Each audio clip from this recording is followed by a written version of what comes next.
রাজধানী ঢাকা ও পার্শ্ববর্তী এলাকার জন্য আগামী কয়েক ঘন্টার আবহাওয়ায় নতুন পূর্বাভাস জারি করেছে বাংলাদেশ আবহাওয়া অধিদপ্তর।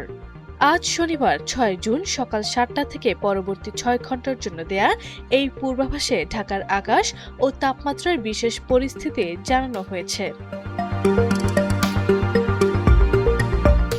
আবহাওয়া অফিসের তথ্য অনুযায়ী আজ দুপুরের পর পর্যন্ত ঢাকার আকাশ আংশিক মেঘলা থেকে অস্থায়ীভাবে মেঘলা থাকতে পারে। তবে মেঘের আনাগোনা থাকলেও এই সময় বৃষ্টিপাতের সম্ভাবনা নেই বললেই চলে।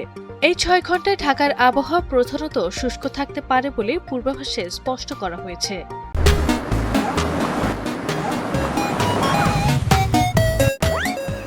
এদিকে গতকাল রাতে প্রকাশিত সারা দেশের সম্ভাব্য আবহাওয়ার পূর্বাভাসে বলা হয়েছে, আজ সন্ধ্যা ৬টা পর্যন্ত রংপুর, রাজশাহী, ঢাকা, ময়মনসিংহ, খুলনা, বরিশাল, চট্টগ্রাম ও সিলেট বিভাগের কিছু কিছু জায়গায় অস্থায়ীভাবে দমকা বা ঝড়ো হাওয়া এবং বিদ্যুৎ চমকানো সহ হালকা থেকে মাঝারি ধরনের বৃষ্টি হতে পারে। পূর্বাভাসে আরও বলা হয়েছে, দেশের কোথাও কোথাও মাঝারি ধরনের ভারী বর্ষণ হতে পারে। একই সঙ্গে সারা দেশে দিন ও রাতের তাপমাত্রা সামান্য কমতে পারে বলে জানিয়েছে আবহাওয়া অধিদপ্তর।